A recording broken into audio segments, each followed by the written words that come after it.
কোন গোপনে মন ভেসেছে সিরিয়ালে হঠাৎ করেই আর দেখা যাচ্ছে না অহনাকে। কারণ হিসেবে জানালেন অহনা নিজেই। জি বাংলার অন্যতম হিট মেগা হলো কোন গোপনে মন ভেসেছে।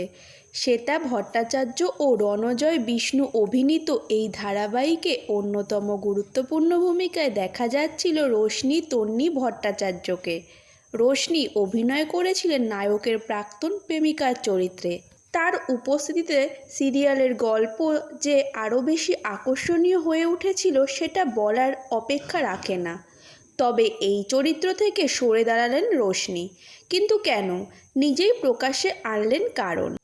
একটি সাক্ষাৎকারে অভিনেত্রী জানালেন তিনি সময় ম্যানেজ করে উঠতে পারছেন না।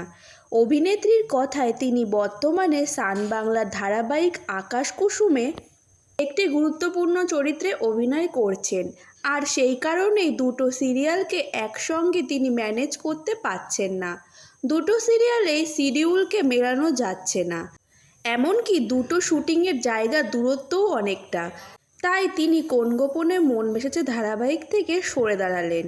তবে তাকে শীঘ্রই নতুন প্রজেক্টে দেখা যাবে বলে আভাস দিয়েছেন নায়িকা। তাহলে আপনাদের মনে এখন একটাই প্রশ্ন আসতে পারে যে অহনা চরিত্রে কাকে দেখা যাবে? এবার অহনা চরিত্রে দেখা যাবে মানসী সেনগুপ্তকে। এবার শুধু দেখার পালা মানসী এই চরিত্রে অভিনয় করে দর্শকদের কতটা নজর কাড়তে পারে। তো ভিউয়ার্স, আপনারা যদি কোন গোপনে মন ভেসেছে ধারাবাহিকে নিয়মিত দর্শক হয়ে থাকেন তাহলে ভিডিওটা একটা লাইক করে আমার চ্যানেলটাকে সাবস্ক্রাইব করে দেবেন।